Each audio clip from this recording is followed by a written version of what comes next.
Lives uplifted. That expresses our story about Orange. It provides high-quality air ambulance service and medical transport to people who are critically ill or injured. In the air and on the ground, their job is to ensure patients get safe and timely care, as well as access to health services they need.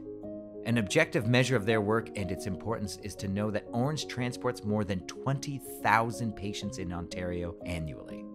We are going to focus on their London airbase, located at the London International Airport. The Orange base in London is home to pilots, paramedics, aircraft maintenance engineers, and base support staff.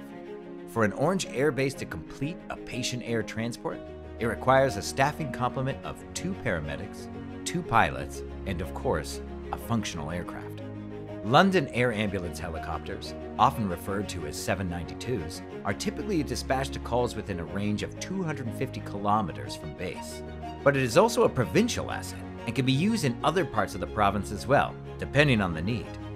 London is a heavy maintenance base, which means there are typically 2 AW139 helicopters on the hangar floor, 1 operational and 1 undergoing maintenance. These helicopters, Leonardo A139s, bring critical care capability to the scene to save the lives of critically ill or injured patients. Mostly, they are used to facilitate emergency inter-facility transfers, which make up the vast majority of Orange calls. In addition, Orange organizes and executes the air transport of all stretcher-bound patients in Ontario for diagnostic imaging and/or specialist consultation to help restore health.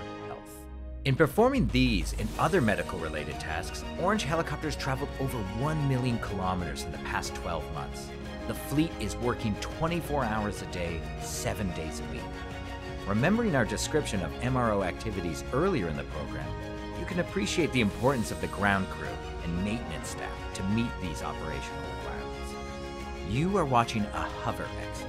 The pilot expertly controls the descent such that the full weight of the Leonardo AW139 does not touch the ground while remaining in the same position in the air.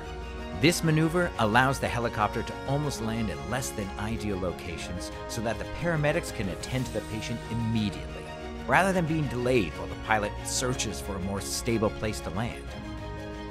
Now you are watching a training exercise using a high-fidelity mannequin. A high-fidelity mannequin reacts as if they were alive. These advanced mannequins are used to recreate real-life situations and provide learners with an opportunity to practice and refine clinical skills without the risk of patient harm. Mannequins are vital to Orange training since Orange paramedics are trained to the highest level of care in Ontario, critical care, which offers a wider scope of clinical practice than primary or advanced care. This is an example of an Orange-driven innovation. You're watching their powered aeroloader in action.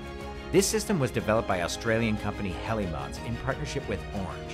It is a push-button operated powered stretcher loading system that allows crews to quickly and easily load and unload road ambulance stretchers into and from Orange helicopter air ambulances. It was first used by Orange staff in 2019, making it the first medevac service in the world to use this important system to improve patient care and medical transport. This is the 47th year of the Ontario Air Ambulance program. Originally established with a single helicopter, there are now 12 helicopters in the Orange fleet, along with 8 fixed-wing aircraft and 13 land ambulances. Orange plays a significant role in bringing emergency care to patients throughout Ontario. It is an outstanding example of the medevac segment of the Canadian aviation story. Historically, most of humanity has had an innate fascination with the notion of flying, and then with the aircraft designed and built to fly faster, fly longer distances, and fly with more comfort. It is worthwhile to remember the first human flight, defined as a controlled, sustained flight of a powered, heavier-than-air vehicle, occurred just over a century ago.